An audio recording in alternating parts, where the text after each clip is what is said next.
We must be honest about the foundations of the political and economic systems we call America. I love America because of her potential, but I know that America will never even get close to being a more perfect nation until we are honest about the politics of rejection.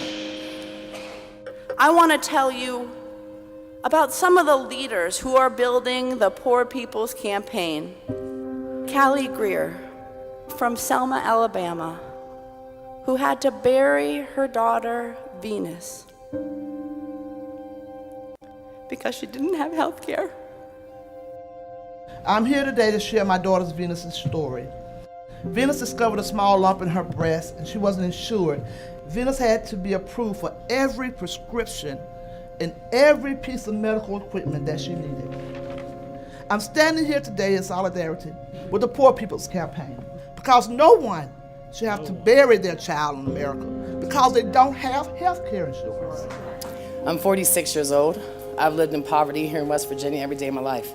And I'm working. I am a working poor with a bachelor's degree. I'm doing the best I can with what I have. I'm a second-generation fast food worker, and I've experienced the cycle of poverty firsthand. Growing up, I watched my mother endure long hours of back-breaking labor, doing everything she could to feed me and my sisters. My employer barely pays me enough to pay rent and utilities, let alone with the medical expenses with my mother. I worked 41 years in the coal mines. I have black lung, and it's just unfathomable what these poor coal miners have to go through in order to get what they have worked for and deserve. I'm a Vietnam veteran. My only chance of going to college was joining the Army. It was one thing to know that you didn't have water and you couldn't afford your water. It's a whole nother to find out that they shut off your entire community and none of you matter.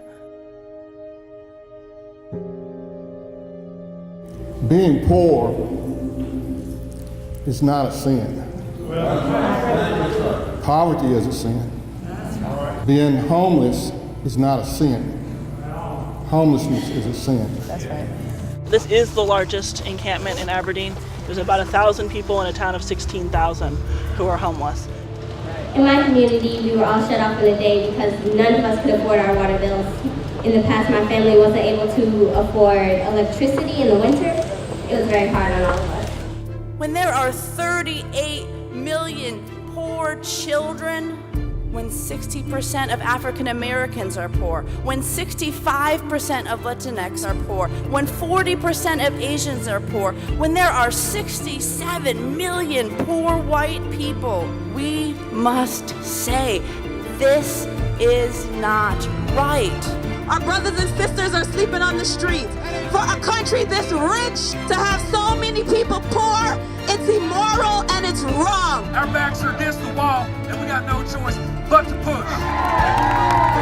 To follow that breaking news in Albany, where a large group of protesters have moved into the street. Washington Avenue between City Hall and Mark Street closed down. Protesters with the Poor People's Campaign of Indiana. 2 o'clock on the East Coast, 2 o'clock in the middle, 2 o'clock on the West Coast. A wave, and the historians tell us it's never happened before. Our communities, Muslim communities, who have joined the Poor People's Campaign, you can count on us. Our democracy is in trouble. Our democracy is in trouble. And we come to demand. And we come to demand. Second warning.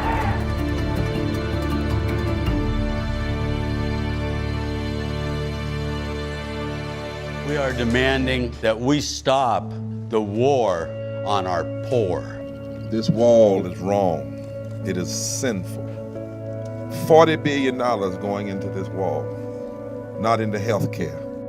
What we're trying to preserve and what we're trying to do is to protect the water, it's to protect the land, it's to protect the environment. I'm trying to get my generation involved. We are in a fight for our lives. I will march, protest. I will plant my seeds in good ground. I will vote. It's not about the Democratic Party or the Republican Party. It's about the very soul and heart of this nation.